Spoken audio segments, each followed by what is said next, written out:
Hello guys, मेरा नाम राहुल है। आज हम बात करने वाले हैं गवर्नमेंट स्कीम्स के बारे में। लास्ट टाइम हमने ministry of consumer affairs and food public distribution हमने कंप्लीट कर लिया था। अब जो है वो है मिनिस्ट्री ऑफ कॉर्पोरेट अफेयर्स पे हम आ रहे हैं। तो मिनिस्ट्री ऑफ कॉर्पोरेट अफेयर्स में एक ही न्यूज़ है, तो हम और भी मिनिस्ट्री कवर कर लेंगे, जैसे मिनिस्ट्री ऑफ कल्चर भी। तो यहाँ पे मिनिस्ट्री ऑफ कॉर्पोरेट अफेयर्स और मिनिस्ट्री ऑफ कल्चर दोनों इस लेक्चर में कवर हो जाएंगे। तो चैनल को लाइक से सब्सक्राइब करना ना भूलना। स्टार्ट करते हैं वीडियो को।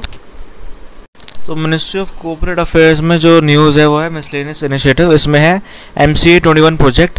MCA 21 प्रोजेक्ट एक फर्स्ट मिशन है और ये एक important mode E government project है गवर्नमेंट ऑफ इंडिया की तरफ से।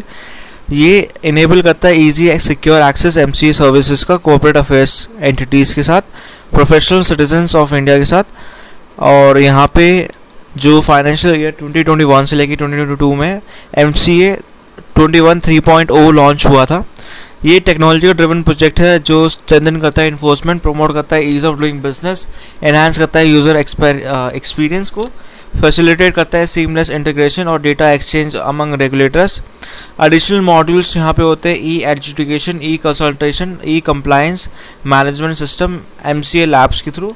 MCA लैब जो कंसिस्ट करता है कॉर्पोरेट लॉ एक्सपर्ट्स को होता है और ये हेल्प करता है MCA को कि वो इंश्योर करे करेक्टनेस ऑफ रिजल्ट जो प्रोड्यूस करता है बड़े सारे मॉड्यूल्स, जो एक डायनामिक कॉर्पोरेट इकोसिस्टम पे दिखता है। एक कॉग्निटिव चैट बॉक्स इनेबल करता है जिसमें mobile apps, interactive user dashboard जैसी चीज़ें होती है, और इनहांस करता है एक्सपीरियंस जो कि UI UX टेक्नोलॉजी को करता है।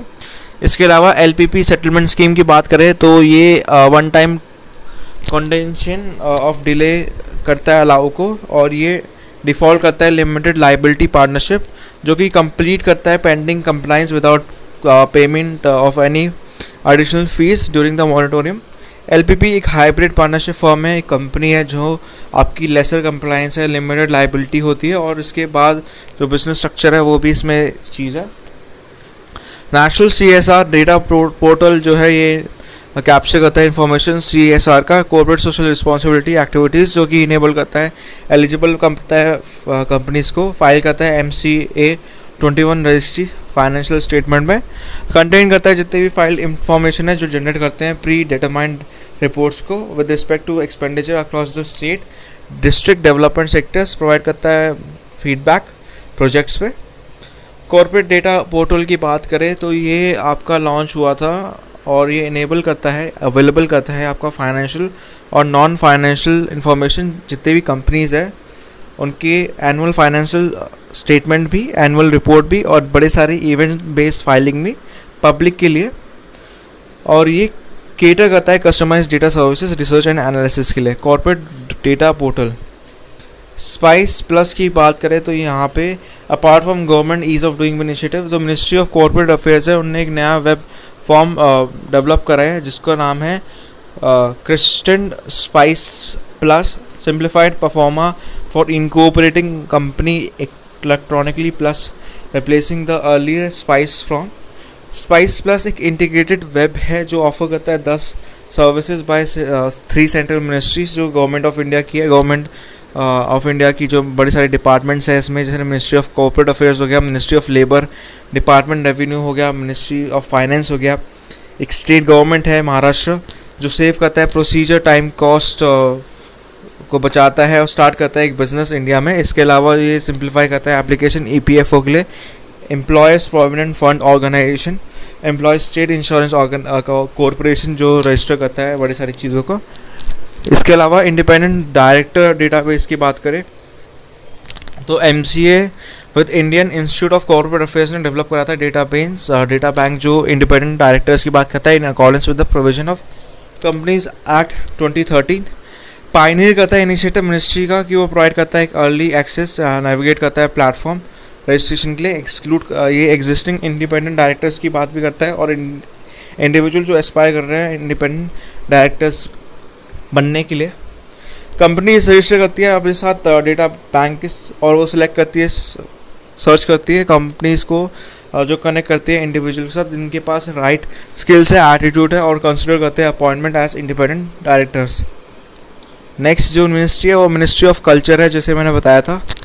प्रोजेक्ट मौसम है इसकी पहली न्यूज़, जो एक्सप्लोर करती है multi facet Indian ocean world, collect करती है आर्कोलॉजिकल हिस्टोरिकल रिसर्च ताकि इनको डॉक्यूमेंट मिले डाइवर्सिटी कल्चर का, कमर्शियल करे religious interactive and Indian ocean, inscribe करती है प्लेसेस साइट्स जो प्रोजेक्ट मौसम के अंडर आती है, और एक ट्रांसनेशनल नॉमिनेशन है जो इंस्क्रिप्शन है यूनेस्को की वर्ल्ड हेरिटेज लिस्ट पे। इम्प्लीमेंटिंग इंस्टीट्यूशन की बात करें तो यहाँ पे Indira Gandhi national centre for arts है न्यू दिल्ली में, जो कि नोडल और कोऑर्डिनेटिंग एजेंसी है। इसमें सपोर्ट करता है ASI archaeological survey of India और national museum associate bodies. M की बात करें तो ये समझता है कि कैसे नॉलेज और मैनिपुलेशन जो मानसून का होता है वो शेप करता है interaction across the Indian ocean, और ये आपका शेयर करता है knowledgeable system, tradition, technologies, ideas, focus करता है मैक्रो लेवल पे, री इस्टेब्लिश करता है, रिकनेक्ट करता है communication between 39 countries Indian ocean world के साथ, और ये इन्हांस करता है आपका understanding of culture values, economic ties, focus करता है माइक्रो लेवल पे, देखता है नेशनल कल्चर को रीजनल मैरीटाइम मिलियो में। Scheme for promotion of culture of science की बात करें SPOCS, ऑब्जेक्टिव क्या है, पोर्ट्रे करता है growth of science and technology application industry में। ह्यूमन वेलफेयर की बात करता है, क्रिएट करता है awareness, public understanding, appreciation, engagement of public. इसके अलावा फीचर्स की बात करें तो इम्प्लीमेंटिंग एजेंसी जो है national council of science museum है, ऑटोनॉमस ऑर्गेनाइजेशन है मिनिस्ट्री ऑफ कल्चर की। स्कीम प्रोवाइड करती है setting up of science city, science centres जितनी भी स्टेट्स में कंट्री में, जो इंटरेस्टेड स्टेट है उनके को प्रोवाइड करना पड़ेगा लैंड, और शेयर करनी पड़ेगी कॉस्ट जो सेटअप करती है फैसिलिटी कॉर्पस, ताकि वो अपकीप करे, मेंटेन करे। इसके अलावा सेव भोज स्कीम है नेक्स्ट न्यूज़, वो है इंपॉर्टेंट न्यूज़ है सेव भोज। ये रिड्यूस करती है फाइनेंशियल बर्डन किसी भी चैरिटेबल रिलीजियस इंस्टीट्यूशन का। फीचर्स की बात करें, सेंट्रल सेक्टर स्कीम है, ये central goods and service tax का है, और यहाँ पे central government share of integrated goods and services tax जो पेड होते हैं purchase of specific raw food items, charitable religious institution जो डिस्ट्रीब्यूट करते हैं फ्री फूड टू पब्लिक वो रीइम्बर्स्ड होते हैं, अवेलेबल और एप्लीकेबल रहते हैं जितने भी चैरिटेबल रिलीजियस इंस्टीट्यूशन है, जैसे टेम्पल्स, गुरुद्वारा, मॉस्क, चर्च, धार्मिक आश्रम हो गया, दरगाह हो गया, बड़े सारे चीज़ों को मीट करता है।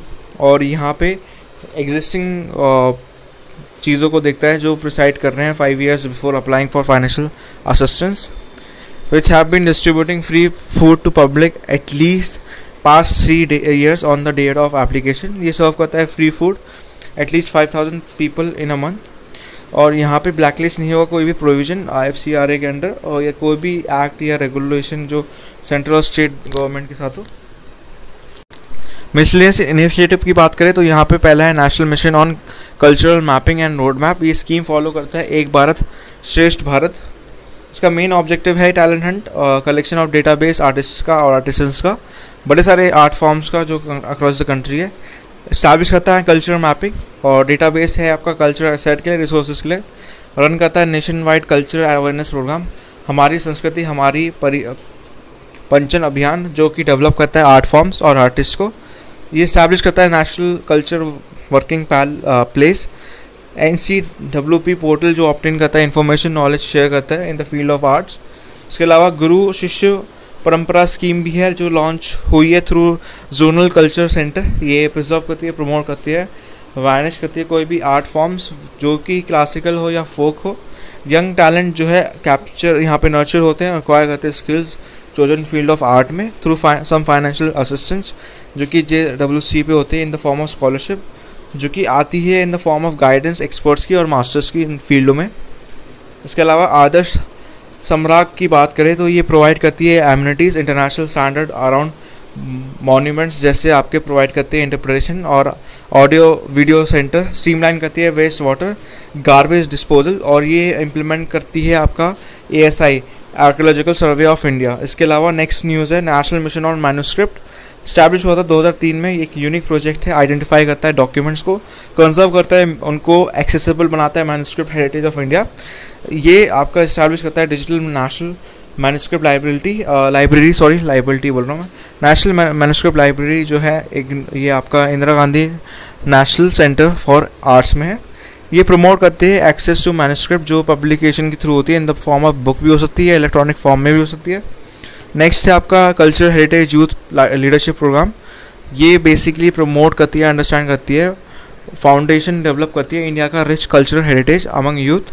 इसका जो बेसिकली व्यू है वो डेवलप करती है अप्रोप्रिएट लीडरशिप क्वालिटीज़ जो कि यूथ के अमंग से फोकस करती है लेस प्रिविलेज चिल्ड्रन में जो कि आपका बैकवर्ड एरियाज़ में इंटरैक्ट करते हैं वर्नाकुलर लैंग्वेज में फॉर देयर बेटर अंडरस्टैंडिंग।